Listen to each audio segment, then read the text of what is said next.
Single motor skateboard নিয়ে আমি already 5টা ভিডিও করে ফেলছি, যেটা হচ্ছে ইউটিউবে গেলেই দেখতে পারবা।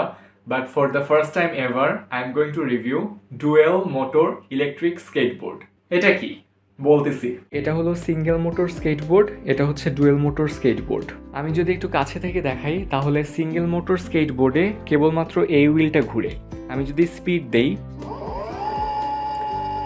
তাহলে দেখা যাচ্ছে কেবলমাত্র এই হুইলটা ঘুরতেছে এবং এই হুইলটাই পুরো স্কেটবোর্ডটাকে পাওয়ার দিবে। আর ডুয়েল মোটরটায় যদি দেখাই তাহলে দেখা যাচ্ছে যে পিছনে দুইটা হুইলই হচ্ছে মোটরাইজড।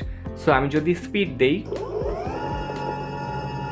তাহলে পিছনে দুইটা হুইলই ঘুরবে এবং ডুয়েল মোটরে যেহেতু পিছনে দুইটা হুইলই ঘুরতেছে সেটার স্পিড, পারফরমেন্স সব কিছুই সিঙ্গেল মোটরটার চেয়ে বেটার হবে।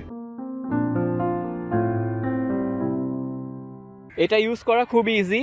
এই বোর্ডের নিচে একটা সুইচ আছে, এই সুইচটা প্রেস করবা। রিমোটের মধ্যে একটা সুইচ আছে, এই সুইচটা প্রেস করবা। দেন জাস্ট স্পিড দিলেই হচ্ছে এটা সামনে আগায় যাবে।